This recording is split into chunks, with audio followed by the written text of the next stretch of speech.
Bienvenidos, este es un video creado colaborativamente para una actividad evaluativa en la materia de neuroanatomía funcional.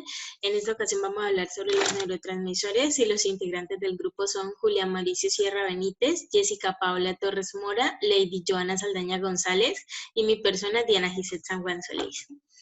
Los neurotransmisores cumplen diferentes funciones dependiendo del lugar donde se encuentren dentro del sistema nervioso. Un neurotransmisor es una sustancia química que es liberada por una célula presináptica mediante el impulso nervioso. Esta pasa por la hendidura sináptica y llega a unos receptores específicos en la célula posináptica, transfiriendo esta información y causando en ella ya sea efectos excitatorios o inhibitorios. Asimismo, los neurotransmisores se clasifican en aminoácidos, monoaminas, gases solubles, acetilcolina y los neuropéptidos. En esta ocasión no vamos a hablar de todos ellos, pero sí vamos a hablar de unos cuantos esenciales. Bueno, entonces vamos a iniciar con los neuropéptidos. Primero es importante pues definir el concepto de lo que es un aminoácido. Para entender la palabra péptido, el aminoácido está formado por un carbono, por un grupo carboxilo, está formado por un grupo amino, por un hidrógeno, una cadena lateral. Existen muchos radicales en esa cadena lateral, pero solo 20 forman parte de las proteínas. Un péptido es la unión de 3 a máximo 100 aminoácidos y se considera neuropéptido porque hace el proceso de síntesis en una célula neuronal. Los neuropéptidos pueden actuar como neurotransmisores, transmitiendo determinada información, como neuromoduladores, porque modulan la respuesta y ejercen una acción a nivel paracrino y autocrino, y también como neurohormona, liberándose pues al torrente sanguíneo, según Coveñas y Sánchez. Voy a empezar con el primer neurotransmisor del grupo de los neuropéptidos, que es la colecistoquinina. Actúa sobre las neuronas que están relacionadas con la percepción del dolor. Entonces actúan sobre la sustancia gris del cerebro directamente en la percepción del dolor, y también están encargadas de la ingesta de alimentos. Actúan como neurohormona produciendo saciedad después de que nosotros realizamos la ingesta de alimentos. Es decir, que se ha demostrado que el aumento de la colecistoquinina sucede cuando hemos terminado de comer. También está relacionada y juega un papel importante, según algunas investigaciones, con el tema de las emociones, y, y tiene mayor, digamos que, relevancia, porque el aumento de la colecistoquinina disminuye la probabilidad de una persona de desarrollar Alzheimer. También se ha demostrado que un déficit de la misma pues está relacionado con el perder un proceso cognitivo como la memoria. Medicamentos hasta el momento pues no existe ninguno para sustituir la colecistoquinina. Sin embargo, están en investigaciones para, sobre todo con las personas que sufren de sobrepeso, están en estudio para poder tener este neurotransmisor. El segundo neurotransmisor del que voy a hablar es la oxitocina. Se produce pues en el encéfalo y actúa como hormona y como neurotransmisor. Tiene un papel importante en la transmisión de señales eléctricas, y su función significativa tiene que ver con el amor y el afecto, sobre todo que se produce entre madre y hijo, también en el enamoramiento. Un aumento de la oxitocina pues juega un papel importante en las relaciones sexuales, pues su nivel tiende a aumentar en sangre durante este proceso, y estudios llevan a comprobar que ayuda a que se produzca contractabilidad vaginal, lo que permite al espermatozoide fecundar el óvulo. Un déficit de la misma puede ocasionar que las contracciones pues no se den antes del nacimiento, y se generaría un sufrimiento fetal. El medicamento pues que sustituye el neurotransmisor es la oxitocina inyectable, y requiere pues de orden médica y de manejo y supervisión médica para su aplicación. Bien, yo voy a continuar con el grupo de las monoaminas, que son neurotransmisores que cumplen funciones en la atención y en los estados emocionales. Entonces vemos que las monoaminas se dividen en dos grupos. El primer grupo son las catecolaminas, en donde encontramos neurotransmisores como dopamina, norepinefrina y epinefrina. Y segundo grupo, que son las indolaminas, en donde encontramos la serotonina. En la siguiente diapositiva podemos ver la dopamina, que se considera como el neurotransmisor de la felicidad, ya que lo que hacen nosotros es que podamos repetir conductas que nos generan beneficio o que nos generan placer. Dentro de las funciones que cumple este neurotransmisor está el refuerzo, se encuentra la motivación, ya que es un neurotransmisor que nos motiva a ser competitivos o que nos motiva a huir de algún peligro en que quizás nos podamos encontrar. También cumple funciones con el movimiento, con nuestra atención, con nuestro aprendizaje, ya que es un neurotransmisor que regula la cognición. También interfiere en la parte del sueño y de nuestro estado de ánimo. Cuando hay déficit de dopamina, tendemos a realizar movimientos lentos y descoordinados, ya que la persona deja de reaccionar a estímulos externos. Otro trastorno que se encuentra relacionado cuando hay déficit es el déficit de atención, mientras que cuando hay exceso de dopamina, el cerebro va a indicar al cuerpo que realice movimientos innecesarios, como por ejemplo los tics repetitivos. Podemos ver que los medicamentos asociados a este neurotransmisor son los antipsicóticos, como su nombre lo indica, son aquellos que se utilizan para los síntomas de la salud mental. En la siguiente diapositiva podemos ver la norepinefrina, también llamada como noradrenalina. Cumple funciones como el mantenimiento de la atención, ya que favorece en nosotros el que estemos vigilantes al entorno que nos rodea. Otra de sus funciones es elevar la frecuencia cardíaca, nos mantiene la respuesta de lucha y huida. Esto quiere decir que favorece en nosotros respuestas motoras en situaciones de peligro. Otra de sus funciones es la motivación, así como la dopamina, y cuando hay déficit de norepinefrina se puede producir hipotensión, ya que una de sus funciones es elevar la frecuencia cardíaca.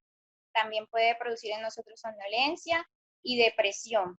Y como vemos en la imagen, la norepinefrina la encontramos también como medicamento en solución inyectable y es utilizada para aumentar la frecuencia cardíaca. En la siguiente diapositiva vemos otro neurotransmisor, la epinefrina, también llamada adrenalina. Esta cumple funciones fisiológicas, ya que regula la presión arterial, y cumple funciones psicológicas, ya que nos mantiene activos y nos hace más sensibles a responder a cualquier tipo de estímulo. Cuando hay exceso de epinefrina, puede producir en nosotros hipertensión, dolor de cabeza, ansiedad, estrés crónico e insomnio. También la encontramos como medicamento en solución inyectable y es indicada para aumentar los latidos cardíacos. También tenemos la serotonina en la siguiente diapositiva. Cumple funciones de regular el estado de ánimo, regula el apetito, también infiere en los patrones de sueño, y cuando hay déficit de serotonina se va a presentar ansiedad, vamos a ser sensibles al dolor, mientras que cuando hay un exceso se va a presentar lo que llamamos síndrome serotoninérgico, se va a presentar desconcentración, apatía, va a haber dificultad sexual, depresión e insomnio. Y los medicamentos que están relacionados con este neurotransmisor son los antidepresivos. Los aminoácidos. Estos se encuentran en gran parte de la sinapsis del sistema nervioso. Dentro de ellos encontramos el glutamato, el GABA, la glicina y el aspartato. En esta ocasión me voy a dirigir a los tres primero, empezando por el glutamato, quien interviene en la mayor parte de la sinapsis excitatoria, estando presente del 80-90% de la sinapsis en el cerebro. Es principalmente obtenido por la transformación de la glutamina mediante la acción de la enzima glutaminasa. Los receptores del glutamato son complejos proteicos. En la neurona existen al menos 4 tipos y 3 de ellos son inotrópicos. o sea, formados por 4 proteínas. Se les conoce como N-metil, D-aspartato, AMPA y cainato. El cuarto tipo es metabotrópico, que se le dice metabotrópico porque está formado por una sola proteína. Al interactuar con el glutamato, producen compuestos como el trifosfato de inosol y el monofosfato cíclico de adenosina. En cuanto a las funciones del glutamato, tenemos que participa en procesos como la plasticidad, memoria, aprendizaje.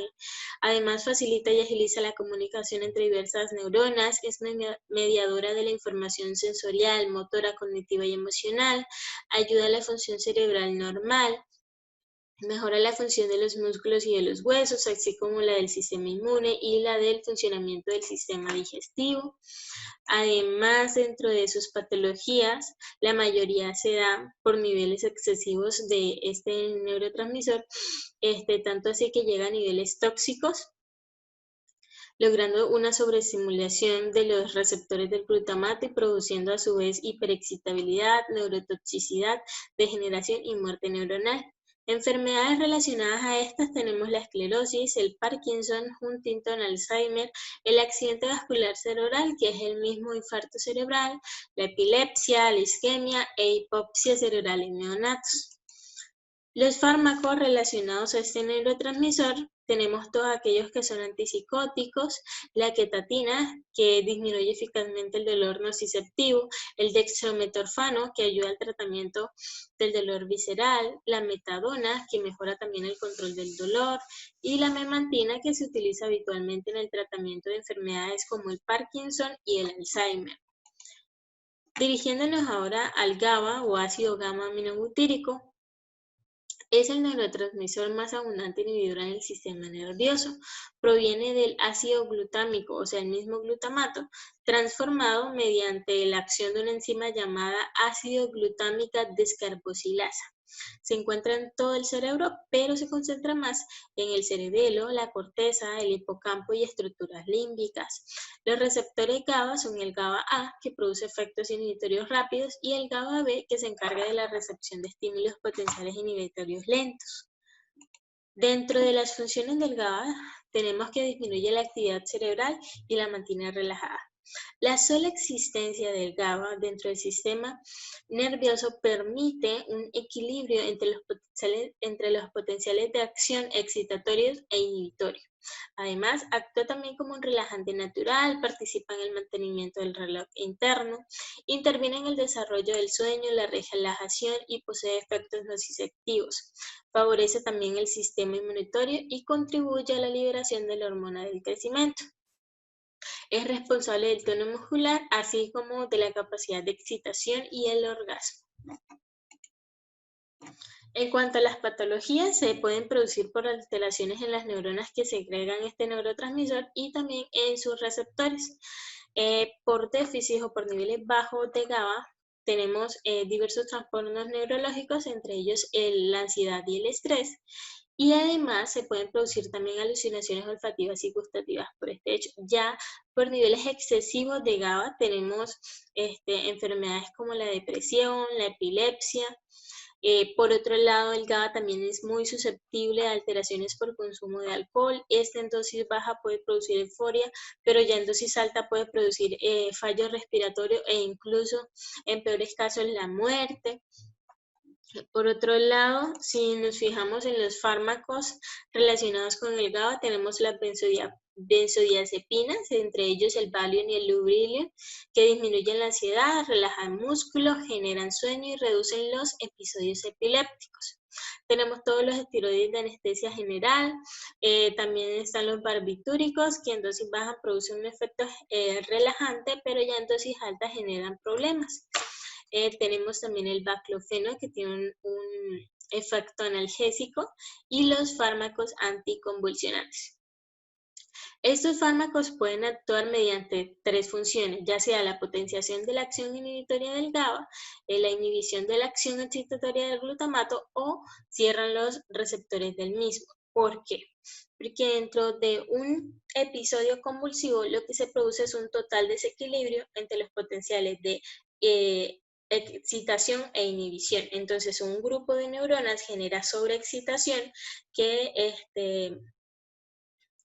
altera las funciones cerebrales. Entonces, mediante estas tres funciones, los anticonvulsionantes pueden evitar que se produzca esa sobreexcitación y además que se distribuyan las otras neuronas. Dentro de estos tenemos lo que son la gabapentina y la pregabalina. Dirigiéndonos ahora al neurotransmisor glicina, que es un aminoácido pequeño que también hace parte de las proteínas y que actúa como un neurotransmisor inhibidor en el sistema nervioso.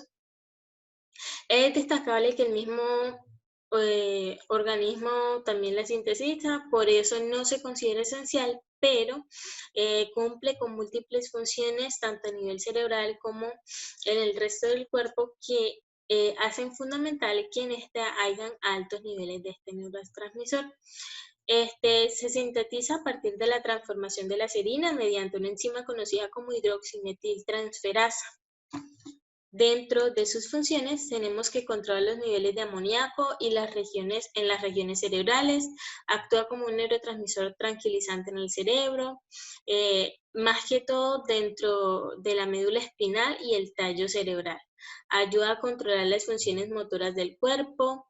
La sola existencia de este neurotransmisor en nuestra médula espinal nos da la capacidad de poder controlar y mover nuestras extremidades superiores y las inferiores.